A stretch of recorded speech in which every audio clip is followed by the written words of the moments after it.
Bonjour, je suis Faustine Charles, coach professionnel certifié ICF et entrepreneur passionné depuis plus de 28 ans. Bienvenue dans ce nouvel épisode du podcast du coaching. Que vous soyez à la tête d'une entreprise, un cadre en quête d'excellence ou simplement à la recherche de votre prochaine grande aventure, ce podcast est fait pour vous. J'invite régulièrement des entrepreneurs inspirants qui ont osé sauter le pas. Ils viennent partager leur parcours, leurs réussites, leurs galères, parce que oui, ça arrive à tout le monde, et surtout comment ils ont su rebondir et s'adapter pour atteindre leurs objectifs. Alors que vous soyez en train de courir, de conduire ou même de procrastiner dans votre canapé, laissez ces entrepreneurs vous accompagner et vous inspirer pour que vous puissiez vous aussi dire « Je suis l'entrepreneur de ma vie ». Bonne écoute. Bon, écoute, j'ai envie de t'accueillir aujourd'hui, Moula. Merci d'être là. Merci beaucoup, Faustine. C'est un plaisir d'être là. Écoute, je suis ravie de te recevoir dans ce podcast spécial entrepreneur inspirant. Alors, nous, on se connaît déjà depuis quelques années, puisque dans une ancienne vie, je travaillais dans le milieu de l'humour et de la magie, et on s'est connus sur un festival il y a quelques années à Chamonix, pour ne pas le nommer. Et c'était il y a quelques années déjà. Et oui, tu te souviens un peu, toi ? Ah oui, je m'en souviens très bien. C'était un spectacle au milieu des montagnes, au milieu du gel, de la glace, et c'était fascinant parce qu'on a dû réchauffer l'ambiance au milieu de cette montagne enneigée. C'est ça. Et puis, on est toujours restés en contact, plus ou moins proches, éloignés. Je me souviens qu'on s'était eu en ligne pendant le Covid, que tu me parlais un petit peu de ton aventure entrepreneuriale. Et je me suis dit, tiens, ça peut être sympa parce que Moulin, il a quand même un univers assez unique et incroyable. Donc, toi, tu es dans la magie augmentée, donc c'est-à-dire la magie, tu mélanges la magie et la technologie. Et tu as un peu quand même révolutionné justement cette magie en mariant l'art et la technologie de manière assez spectaculaire. Tu donnes plus de 100 spectacles par an dans plus de 55 pays et tu as une communauté de plus de 600 000 followers, tous réseaux sociaux confondus, voilà, qui génèrent plus de 100 millions de vues quand même, hein, c'est pas rien. Et puis, on va dire que tu bouscules un peu notre perception de la réalité. Tes spectacles, à l'image de Miracle et Magic 600, nous embarquent dans un périple où la technologie amplifie l'illusion pour offrir des expériences vraiment mémorables. C'est bien dit, ça. C'est bien dit, hein. Tu as été finaliste de La France a un incroyable talent. Et puis, donc là, tu n'as pas uniquement capté le public français, mais aussi une audience mondiale. Et tu as aussi participé à Arab's Got Talent, qui a été diffusé depuis, alors dis-moi si je ne dis pas d'erreur, des dizaines, voire des centaines de millions de spectateurs ? Alors, il y a eu 156 millions de téléspectateurs en live sur la demi-finale notamment, et du coup ça faisait beaucoup de gens connectés. Et du coup, quand tu joues un numéro de 2 minutes devant 156 millions de téléspectateurs, tu as clairement ta vie qui peut changer en très bien ou en très mal en 2 minutes. Et tu te rends compte au bout de la 4e minute, quand le temps de sortir de scène et d'allumer ton téléphone, tu comprends si ça s'est bien transformé ou mal transformé. C'est radical. Donc toi, tu as compris quand même que ça avait quand même bien transformé ta vie. Ah oui. Ta vie effectivement de magicien et d'entrepreneur. Tu as aussi reçu le Mandrake d'Or en 2017 et puis on va dire cerise sur le gâteau en 2023. Tu as été fait chevalier de l'Ordre des Arts et des Lettres par la ministre de la Culture. Attention, un honneur quand même qui témoigne de ton impact profond sur les arts et la culture. Alors prépare-toi s'il te plaît, Moula. C'est vrai. À nous dévoiler les secrets de ton parcours entrepreneurial et puis un petit peu les coulisses de tes créations magiques et ce qui t'anime dans cette quête incessante d'innovation. Bienvenue, Moula. Merci. Quelle introduction. Je ne sais même plus quoi dire maintenant. Tu as tout dit. Je vais avoir une première question. Pour toi. Je voulais savoir comment tu as fait le saut de magicien à entrepreneur. Ça a été quoi l'étincelle initiale ? Alors, en fait, ce qui s'est passé, c'est que moi j'ai toujours voulu vivre de la magie. En fait, enfant, je me suis dit, moi, plus tard, le truc que je veux faire, c'est faire de la magie. Et les images que j'avais de la magie enfant, c'était pas forcément des tours de cartes ou des foulards qui se transforment de couleur. C'est une magie que j'aime beaucoup, mais moi, l'image de la magie, c'était la science-fiction. C'était quand tu regardes un film et que tu te défragmentes et que tu te refragmentes et tu te téléportes d'un endroit à l'autre. Moi, mes références, c'était Dragon Ball Z, c'était Superman, c'était plus tard One Piece, parce qu'en fait, je regarde toujours des dessins animés encore aujourd'hui. Mais du coup, moi, c'est ça mes références. C'est pas tiens, mets un truc dans une boîte, ferme, maintenant, mets un ça, et là, regarde, hop, ça a changé de couleur. Ah, mais il y a le chiffre 3 écrit sur un papier. Enfin, c'était pas ça les références que j'avais enfant. Mais Et tu sais faire quand même. oui, j'essaie de faire quand même, et j'adore, et je sais l'apprécier, mais c'était pas de ça que je rêvais. Et quand j'ai commencé la magie à l'âge de 10-11 ans, et j'ai pas arrêté d'ailleurs, j'arrête pas de me documenter, euh, il me manquait un truc. Il me manquait une case technologique, il me manquait une case qui me permettait de créer les effets de magie que j'avais enfant. Et du coup, en réfléchissant, je me suis dit, OK, il faut. Bon, ça m'a pris un peu plus de temps que ce que je vais faire là, mais je me suis dit, OK, il faut que je comprenne la technologie, il faut que je devienne ingénieur globalement et que je sois expert dans ces technologies et que j'arrive à maîtriser l'organisation d'événements et la mise en place des techniques qui me permettent d'arriver à ce que j'ai en tête. Et en fait, bah, mine de rien, tout ça, c'est passé par monter une boîte, trouver beaucoup de clients, trouver des financements et mettre en place ces spectacles dans des contextes qui n'étaient pas forcément euh, accessibles de base en magicien classique, entre guillemets, avec la démarche classique d'artiste magicien, je n'avais pas forcément accès à ces dispositifs-là. Du coup, là, ça a été vraiment une vraie histoire entrepreneuriale de me dire, OK, comment je rends ça possible? Et ben, il me faut tous ces outils pour y accéder. Bah, ça passe par l'entrepreneuriat. D'accord. Et tu t'es pas dit, tiens, je vais être magicien. Alors, je vais rester effectivement ou je vais me lancer dans la magie augmentée, mais je vais essayer de me trouver un producteur. Alors, si j'ai eu cette phase au tout début où je cherchais, je me suis dit, tiens, je vais travailler avec un producteur et je m'entendais bien quand même avec quelques producteurs, notamment qui avaient un peu pignon sur rue à Paris.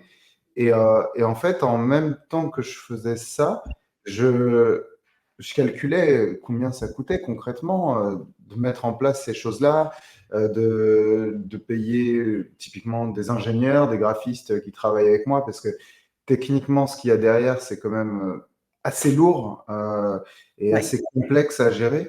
Là, on doit prendre l'avion pour Dubaï dans quelques heures, mais là, on a fait tourner des machines toute la nuit, en checkant des histoires de mémoire, en checkant est-ce que les machines elles sont bien stables. On a retouché du code hier soir sur le show de demain. Enfin, il y a des choses très très techniques dans les numéros.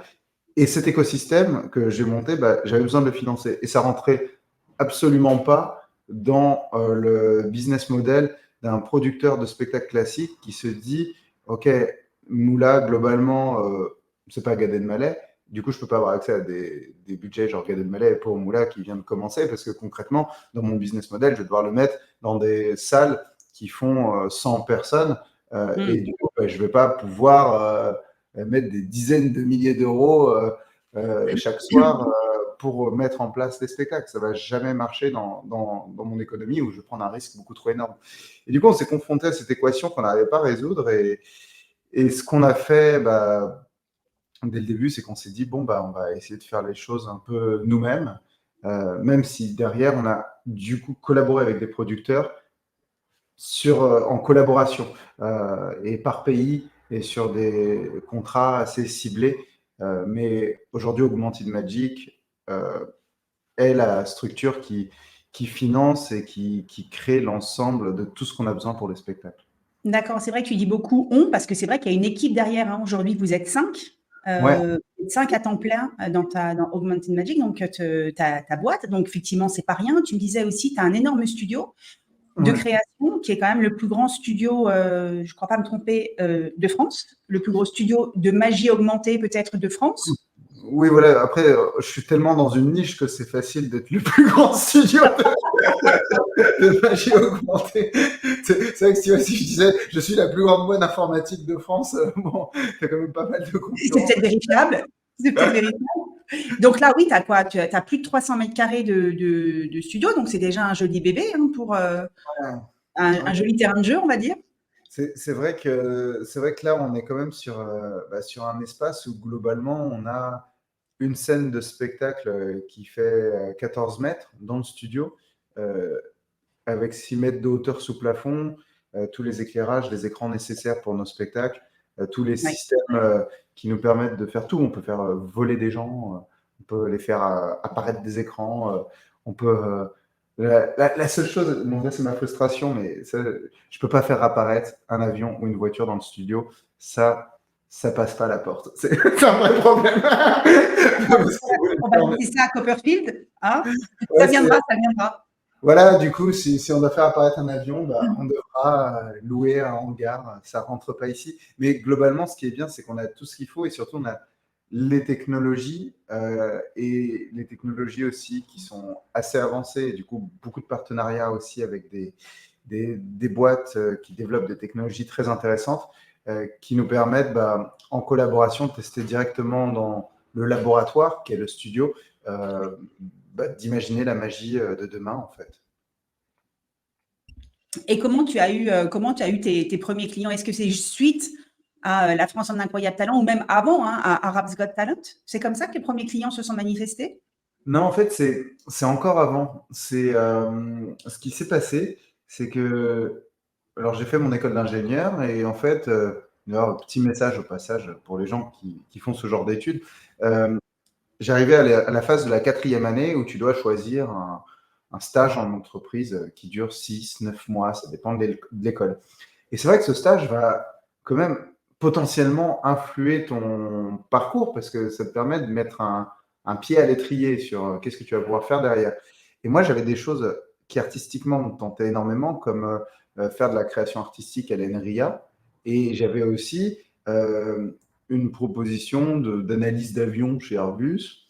Bon, mais c'était très technique. Et j'avais un peu un équivalent chez Dassault Systèmes, qui est une boîte qui est vraiment sur la 3D, les logiciels 3D. Voilà, c'est le groupe Dassault, mais c'est une rubrique qui fait vraiment du logiciel 3D et du coup beaucoup de recherche à ce sujet-là. Euh, et en fait, mon dossier chez Dassault Systèmes, il y a un gars voilà, qui s'appelle David Naon, qui est incroyable, qui vient du cirque et qui est un super ingénieur et qui est un super chercheur, qui prend mon dossier et qui me dit attends, mais tu veux pas continuer ta recherche entre magie et technologie, aller aux États-Unis chez nous, tu continues à faire ça et nous, la seule chose qu'on te demande, c'est d'utiliser nos logiciels et de pas tout redévelopper de zéro. Et du coup, je me mets à travailler avec eux, à vraiment rentrer dans les logiciels et voir comment je peux en faire de la magie. Je pars aux États-Unis et là, je me retrouve, tu vois, j'ai 21 ans, 22 ans, je me retrouve avec la voiture décapotable de l'entreprise, la maison avec le jardin. Genre, je suis accusé. C'est genre le stage de fin d'études, mais qui tue, tu vois. Pas mal, pas mal. Je venais d'avoir mon permis, j'étais avec ma copine à l'époque, on était là, genre, mais qu'est-ce que c'est que ce délire? Genre, je pars en avion, je suis là-bas, j'arrive au bureau, on me dit, OK, qu'est-ce que tu as besoin d'acheter? À l'époque, j'avais besoin d'acheter des Kinect, des iPads, des choses comme ça, et du coup, ça venait de sortir, l'iPad venait d'arriver, la Kinect aussi. Et du coup, je dis, bah voilà, j'ai besoin de ça, ça, ça, il me faut de quoi tu as besoin pour créer ta magie? Je fais, bah moi, si je vais à Las Vegas, bah, je vais pouvoir m'inspirer, voir des spectacles, découvrir d'autres milieux de magie. Il faut, OK, t'inquiète, on t'aide à tout financer, on veut que tu crées le meilleur truc possible, à l'américaine, quoi. Incroyable, incroyable. Ils ont vachement cru en toi. Hein. Ouais. Et du coup, je mets des vidéos sur YouTube de ces recherches. Et là, du jour au lendemain, je me retrouve avec des vidéos qui montent à 10 000, 50 000 vues, ce qui à l'époque était beaucoup au début parce que c'était pas YouTube aujourd'hui, on n'était pas des trucs qui font des réunions et des milliards et Gunman Style et tout ça, quoi. C'était surtout sur une niche genre technologie Kinect, c'était un peu plus tranquille, quoi. Il y avait moins de monde. C'était en quelle année? C'était en quelle année, Moula? Moi, Resitue-nous. en 2010-2011. Ouais, c'est ça, 2010-2011. Et du coup, il y a, il y a longtemps. et, euh, et en fait, du jour au lendemain, je me retrouve avec des trucs genre on a 15 000 personnes dans un festival en Inde, en open theater, stage 50 mètres, est-ce que vous pouvez venir? Ok, Euh, donc tout a commencé à ce moment-là, grâce à YouTube, voilà, hein, finalement, hein. c'est Et ça. grâce à un gars qui a sorti ton dossier, qui a dit, mais donc qui est lui aussi Ouais, arrivé du milieu du spectacle, et qui a dit, ouais, mais ce gars-là, on va croire en lui, on va lui donner toutes les facilités pour qu'il puisse lancer son activité avec le logiciel. c'est ça. Extraordinaire. La C'est rencontre, c'est la vraiment rencontre. le truc. Et d'ailleurs, on est toujours en contact, on est super amis, on essaie de se voir dès que possible.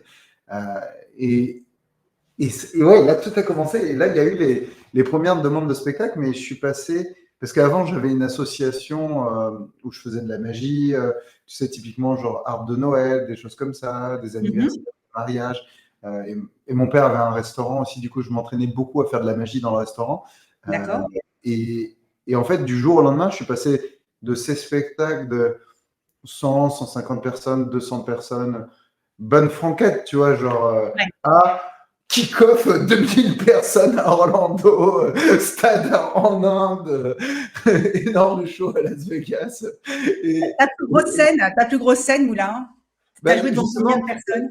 la plus grosse scène, c'était la première, c'était les 15 000 personnes Mais non.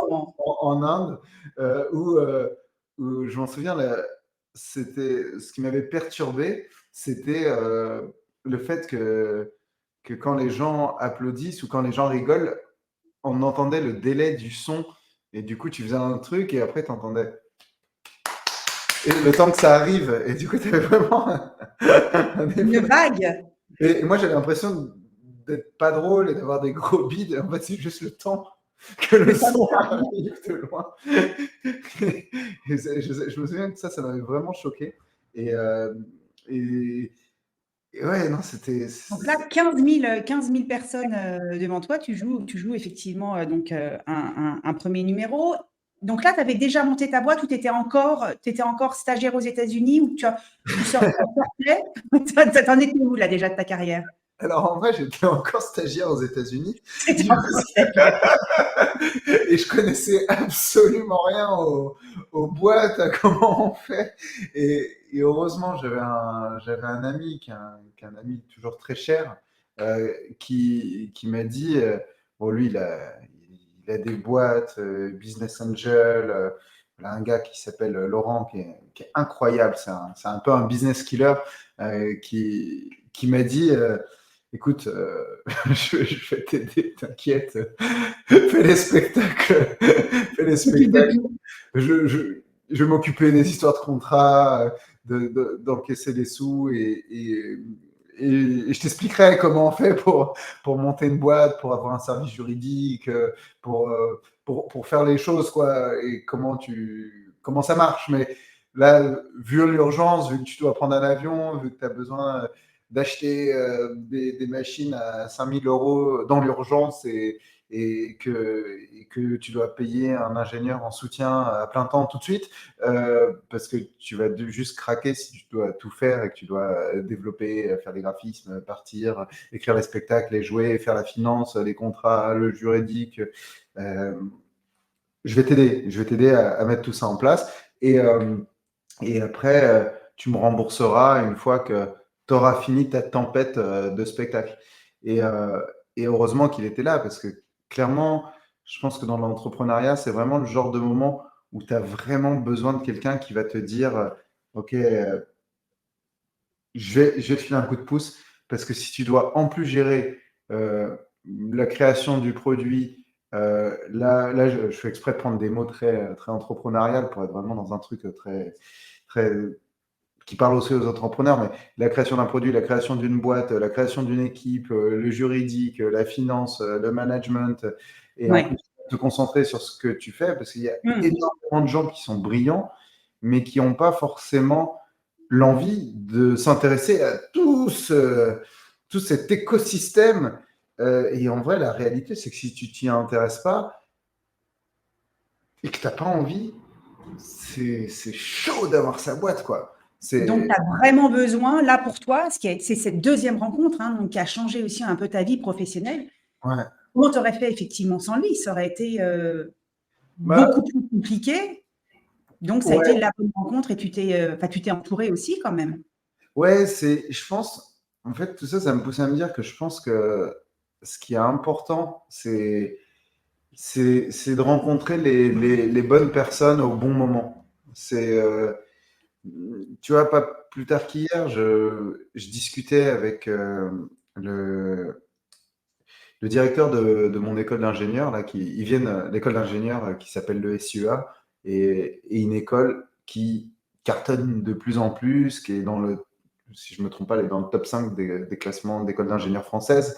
Et j'ai fait un diplôme de réalité virtuelle là-bas, du coup, très en lien avec ce que je fais aujourd'hui. Et Oui, en fait, on échangeait hier parce que lui, son école a pris une ampleur. Ils ont racheté plein d'écoles, ils ont étendu le groupe. Et en fait, c'est très drôle parce que même si on est sur deux business totalement séparés, parce que une école est aussi un business, c'est des mhm. étudiants qui payent une année, même si c'est à but non lucratif, il y a quand même une démarche entrepreneuriale derrière où tu Bien dois sûr. employer des professeurs et avoir des étudiants et des familles qui payent des études pour payer un écosystème et après ouvrir des portes dans le monde professionnel. Bah en fait, quelle que soit la boîte, au final, même si c'est une boîte de magie où tu crées un spectacle et tu travailles sur un concept de spectacle, bah, et que tu vends ça et que tu as une équipe derrière et que tu as des frais, quel que soit le business, c'est la même manière de travailler. Et Ouais. c'est ça qui est hyper intéressant, c'est que c'est une technique que moi, clairement, alors je suis tout petit hein, dans cette technique. Par contre, quand je parle à des gens qui ont des boîtes de 6 000, 7 000 personnes, t'es là, genre, ok, ouais, super, je sais pas comment tu fais. Ils font non, mais le plus dur, c'est ce que tu fais, c'est d'avoir une boîte où vous êtes 5 maximum. C'est ça le plus dur, quoi. Moi, 6 000 personnes, j'ai des équipes pour gérer les équipes.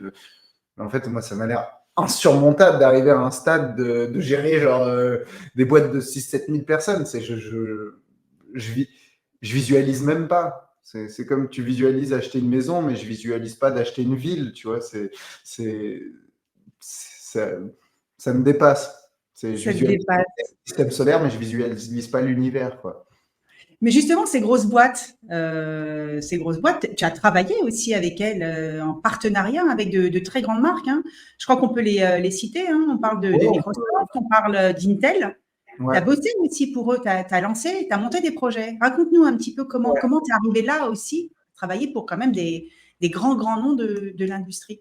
Alors, en fait, justement, je pense que le choix que j'ai fait, parce que moi, je voulais faire l'école du mime Marceau à la base. Moi, je te jure, c'était vraiment, je me suis dit, je pars, je fais le mime Marceau, école de Il y a une cirque. certaine ressemblance, hein, d'ailleurs, hein. Dans les rayures, là. Exactement. Mais lui, il les mettait au milieu, là. Moi, je les mets sur les bras. Moi, il y en a trois, pour pas citer la marque. Alors, C'est Nike, c'est sûr que c'est ouais, Nike. qui est d'ailleurs dans le réseau de nos clients, cette marque Adidas. Euh, et, euh, D'accord. et ce qui s'est passé, c'est que je pense que la voie que j'ai prise de me dire, OK, je vais école de cirque, école marceau, école de théâtre, tout ça, je vais faire ça en cours du soir ou le week-end, ou je vais faire des stages. Et je vais plutôt me concentrer en journée sur travailler vraiment l'ingénierie. Bah, au final, ça a fait que quand j'ai mis ces vidéos sur YouTube et que c'était fait dans un écosystème d'entreprise et que ça a rayonné, mes premiers clients, c'était tout de suite Microsoft, Dell, Intel, ça a été Dassault Systèmes, bien entendu, qui d'ailleurs, ils voulaient m'embaucher pour des événements alors que j'étais stagiaire chez eux. Je te raconte pas le. J'ai fait les événements et après, ils étaient là, ils me disaient, mais attends, mais t'es là. Du coup, j'avais mes N plus 4, N plus 5 qui étaient les top managers mondiaux qui étaient dans la salle et qui appelaient leur N-3 en leur disant mais le gars là, c'est pas le gars que tu as récupéré en stage il y a 3 mois Ah, mais que vous prenez? qui est en train de faire l'événement du kick-off mondial devant avec le CEO sur scène. C'est quoi le délire là? Comment ça se passe et du coup Et du coup, très vite, je suis rentré dans un écosystème très, très techno avec toutes ces boîtes. Ce qui était génial pour moi, parce que comme je suis ingénieur, je comprends la techno et que j'avais accès aussi aux technos qui vont sortir dans quelques années chez eux, ça m'a permis de créer et d'imaginer des illusions qui vont arriver euh, dans quelques années quand la techno sera prête. Et notamment avec Intel, on a été super loin. Maintenant, je peux en parler parce que le produit est sorti il y a quelques années. Je n'avais pas le droit d'en parler il y a quelques temps, mais ils nous envoyaient directement leur carte de caméra 3D, d'analyse d'image qu'ils allaient intégrer dans les ordinateurs. Et on nous envoyait vraiment je te jure, le truc, c'était n'importe quoi. On recevait une lettre qui arrivait d'Israël avec une carte. Il y avait la puce, les pins, et on nous disait est-ce que vous pouvez créer un tour avec ça? Le truc, c'était mission impossible. C'est quoi ce truc? Et c'était la webcam 3D d'analyse visio 3D avec la profondeur de caméra qu'ils allaient intégrer dans tous les PC des OEM. Du coup, les OEM, c'est les marques d'Intel qui utilisaient les techno Intel dans leur PC, du coup qui étaient intégrés chez IBM, chez Toshiba, chez Microsoft, chez HP, tout ça chez Dell. Et du coup, on recevait ça. Et nous, on imaginait 3-4 ans en avance une installation interactive qui partait d'abord au CES à Las Vegas. Du coup, on faisait un énorme tunnel d'image avec des millions de particules qui forment les gens. Et quand tu faisais des peace and love, tu te prenais en photo et tu t'envoyais ta photo en homme des sables génératif qui arrivait sur ta boîte mail. Et après, cette application, on l'intégrait dans les ordinateurs qui sortaient des années après. Et le lien avec la magie avec ça, c'est que au final, que ce soit une installation interactive, que ce soit une application, que ce soit un spectacle, que ce soit une vidéo, on se concentre toujours sur l'émotion de la magie, l'émotion que fait la magie. Et quand j'ai créé ça s'appelle le Sandman, cet homme des sables, c'est un peu comme le Sandman de Spider-Man qui se forme à partir du sable. Là, tu te formes à partir du sable qui était dans les écrans et tu te défragmentais en même temps.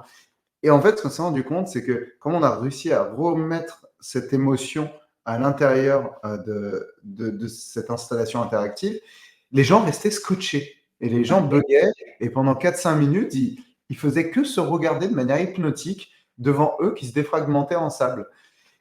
Et là, on s'est dit, OK, c'est génial, on arrive à prendre l'émotion de la magie et la mettre dans quelque chose aussi qui n'est pas un spectacle.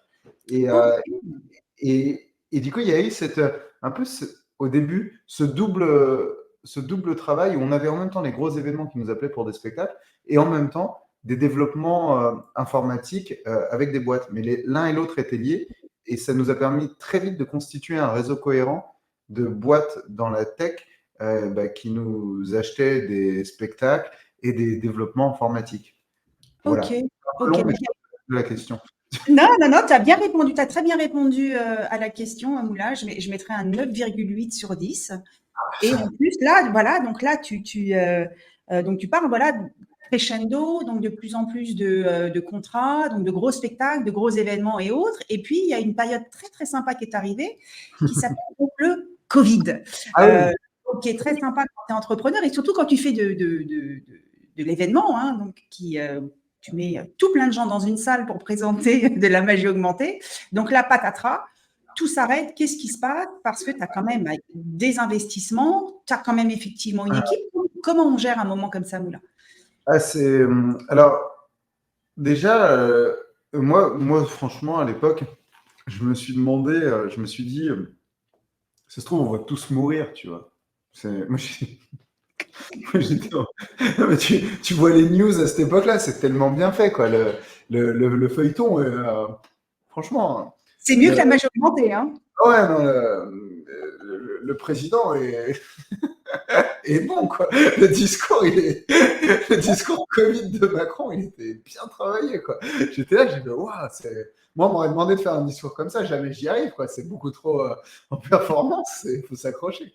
Et en fait, après ce discours, en plus, alors, ce qui était très drôle, c'est que, enfin, pas si drôle que ça, c'est qu'on avait des spectacles en Chine juste avant. Du coup, on était en Chine et on avait un spectacle, on avait beaucoup tourné dans le monde arabe et après, on avait une tournée en Chine. Et en fait, en Chine, j'ai vu comment c'était. Je suis arrivé et en fait, j'étais décembre en Chine et c'était comme en mars en France. Et pas dans toutes les villes, mais dans certaines villes. Il y avait des villes où on ne pouvait plus rentrer, où vraiment j'avais l'impression d'être un pestiféré parce que je n'étais pas chinois. Et franchement, je me suis dit, oh là, mais qu'est-ce qui se passe? Et là-bas, c'était déjà en décembre, janvier, c'était la fin du monde, quoi, en Chine. Ouais. Et j'arrive en France et je vois le truc qui commence à aller exactement comme ce qui est en train de se passer en Chine. Et je me dis, oh, mais vers où on va? Et là, je me dis, ok, ça va, je pense que ça va assez mal se passer, sachant que 3 jours avant le confinement général, on avait, d'ailleurs, on en reparlait avec un client avec qui on retravaille cette année, on avait un énorme show au Zénith. Et on l'a fait. Et du coup, on l'a fait. Tout le monde 3 l'a. jours avant le confinement. Ouais, genre 4 jours avant. Et nous, on était là et il y avait du coup des politiciens aussi qui étaient venus au Zénith. Et en gros, il m'expliquait la situation. Il me disait c'est totalement exceptionnel qu'on arrive à faire cet événement-là parce que là, c'est fini, quoi. Il n'y a plus rien, plus rien, plus rien qui ouvre. Peut-être c'est pas 3-4 jours, c'est peut-être une semaine. Hein. Je ne me rappelle plus exactement des délais. Et là, je vois le truc venir et je me dis ok, je ne sais pas ce qu'on va faire. J'avais quand même beaucoup de trésors à ce moment-là parce qu'on avait un petit trésor de guerre de quasiment 10 ans, un peu, ouais, à peu près 10 ans de boîte, quoi. Un peu moins de 10 ans de boîte. Mais du coup, je me dis, de toute façon, ça va bien se passer. Et en même temps, j'étais en train d'acheter le studio dans lequel on est aujourd'hui, qui coûtait très cher, sur lequel je faisais un apport assez conséquent. Globalement, je grillais la trésor de la boîte pour faire ce move. Et du coup, j'achète le studio. En même temps, je me rends compte que tous les spectacles sont annulés. Et je me dis, OK, je dois payer les salaires. Et là, je calcule, je me dis combien de temps on tient dans cette équation. Et je vois qu'on va tenir 4-5 mois. Et je me dis, bon, bah, on va prendre le pari. On achète le studio. Le Covid est là. Je paye les salaires. Il n'y a plus de spectacle. On voit ce qui se passe. Et sauf que 3-4 mois après, la situation n'a pas changé. Et là, je me dis, ok, potentiellement, les événements, une boîte basée sur l'événement qui fait plein d'événements partout dans le monde, on a un peu de dette, quoi. Et là, j'étais en confinement dans une maison à la campagne sans Internet en plus. Alors, c'était et pas on s'est évident. appelé à ce moment-là. Je me souviens tout à fait. On s'est appelé à ce Ouais. moment-là. Tu n'avais pas Internet, tu avais encore le téléphone. Ah ouais, Et non, pour quelqu'un d'ultra connecté, c'était quand même déjà pas mal. Et c'est à ce moment-là que tu t'es mis à fond sur TikTok. c'est ça. C'est ça. C'est qu'à ce moment-là, je me suis dit, ok, bon, bah, j'ai du temps là.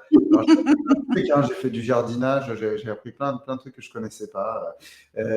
Et aussi TikTok. Et, euh, et là, je commence à mettre une vidéo et ça marche pas. Ça fait genre 2 vues, tu vois. J'essaye une autre. Je prends toutes mes vidéos de spectacle, là, je les mets. Je me dis, allez, j'ai du contenu quand même. Sur 10 ans, là, j'ai de quoi faire 500 TikTok, tu vois. Et genre, il n'y a rien qui marche, quoi. Et moi, quand je fais un truc, je le fais toujours à fond. Du coup, je m'acharne et j'en pose plusieurs par jour. Il n'y a rien qui marche, rien qui marche. Et en même temps, comme je suis ingénieur, je me fais un Excel et je regarde les chiffres. Là, j'essaye, je me dis, OK, on va diversifier, on va changer on va trouver la recette magique, là. On va trouver ce qui marche. Et là, je pars loin, je pars dans des trucs vraiment pathétiques, hein, mais vraiment, hein, genre. C'est chouette d'avoir un regard comme ça sur soi et de prendre suffisamment de recul pour avoir cette objectivité. Ah non, mais genre, pour donner une idée, je fais des tours de magie où je prends de la pâte à pain et par magie, ça devient un pain sur de la musique de Claude François, Alexandrie Alexandra, tu vois, on en est là. Hein. Ah ouais, tu n'étais pas très très bien en fait à ce moment-là. Hein. Ouais, Covid, tout ça, c'est pas, ok, c'était pas une grande, c'est pas la joie quoi. Ok. c'est où je lance des pâtes en l'air et quand elles atterrissent dans l'assiette, hop là, pâte bolognaise, tu vois. On est là, quoi. Avec un montage loupé où je dis à des gens si cette vidéo J'ai trop soif, ça fait 3 jours que j'ai pas bu d'eau, mais regardez sur la bouteille, il y a marqué que s'il n'y a pas 1000 abonnés sur mon compte, j'ai pas le droit de boire de l'eau, je vais mourir de soif. Aidez-moi, abonnez-vous. Tu vois, genre, j'étais vraiment à ce stade de vidéo, tu vois. D'accord. Et à ce moment-là, au moment où je fais les vidéos les plus nulles, ça cartonne. Mais quand je te dis ça cartonne, c'est que tu vois, j'ai en même temps mes potes qui m'appellent en me disant Moula, t'es sûr que ça va là? C'est chaud, on voit ton compte TikTok, ça n'a pas l'air d'aller du tout, ça va le confinement, tu te sens bien. Et en même temps, parallèlement à ça, t'as les vidéos qui passent à 10 000, 100 000, 1 million de vues, le truc, il Ah part, oui. les gens ils s'abonnent en masse. Du coup, je me dis, ah ok, bah, en fait, la recette magique, c'était de ne pas boire une bouteille d'eau si tu n'as pas un nombre de likes ou d'abonnés. Bah, tiens, je vais essayer avec un flan, paf, ça cartonne. Après, je trouve voilà, des vidéos ou genre des vidéos de tuto aussi pour expliquer aux jeunes qui sont. Je déteste dire les jeunes, j'ai l'impression d'être tellement vieux quand je dis ça. Pour expliquer aux jeunes comment faire ce que j'ai fait, comment faire le montage, le tricks de magie que j'ai fait, du coup des petites vidéos tuto comme ça à droite à gauche. Et le truc, ça part, ça part, ça part, ça part, ça part. Les gens s'abonnent et ça part en flèche. Et globalement, comme j'ai beaucoup de temps, bah, je fais 3 vidéos par jour, tous les jours pendant le confinement. Et le compte passe de 0 abonnés à peut-être 300, 400 000 abonnés avec des millions de vues. Et là, j'ai des marques qui commencent à m'appeler. Du coup, et un réseau de clients que je n'avais pas avant. Du coup, c'est genre Ça t'a effectivement ramené des clients. voilà, c'est du coup, j'ai des marques, genre, à l'époque, j'ai un Pickwick Toys qui avait racheté Toys R Us, du coup, le magasin de jouets, qui aujourd'hui a encore changé de nom, mais c'est un autre nom, là, ça vient de changer, qui me dit, bah, nous, on a besoin de faire de la vente en ligne, de vendre des jouets en ligne. Est-ce qu'on peut collaborer? Et comme j'avais réussi à monter un compte de zéro jusqu'à des centaines de milliers d'abonnés en faisant des millions de vues, je savais le faire pour d'autres personnes. Du coup, je deviens un consultant chez eux et je crée une série de vidéos virales avec eux dans les magasins qui sont fermés. Alors, c'est génial. On a un terrain de jeu de je ne sais pas combien d'hectares de magasins en France et il y en a plein partout des magasins. Et du coup, les magasins deviennent des lieux de tournage et on crée des vidéos. Et résultat, bah, leur compte est passé pareil. Ils étaient dans la même situation que moi au début de TikTok, de quelques centaines d'abonnés à des centaines de milliers d'abonnés, quoi. Et après, j'ai formé les équipes en interne à créer plus de contenu. Et du coup, aujourd'hui, ils arrivent même à être autonomes, à créer ce contenu. Et du coup, ils explosent tous les stats. Et, et ça, cette activité social media m'a permis de sauver ma boîte en fait pendant le Covid. Alors, ce qui était très étrange, c'est que du coup, bah, les gens que j'employais à plein temps n'étaient pas forcément les gens dont j'avais besoin pour cette activité. Du coup, j'ai dû C'est ça. recruter d'autres profils en maintenant les salaires des gens que j'avais pour l'activité d'Augmented Magic de base, dans l'espoir de me dire que quand Augmented Magic allait repartir, bah, que j'allais pouvoir avoir une équipe prête à repartir. Et résultat, bah, il y a eu la Dubai Expo qui s'est lancée, l'Expo universelle de Dubaï. Et j'étais bien content d'avoir gardé mon équipe pour pouvoir relancer tous ces projets en flèche, en plus de l'activité social media qu'il y avait en parallèle.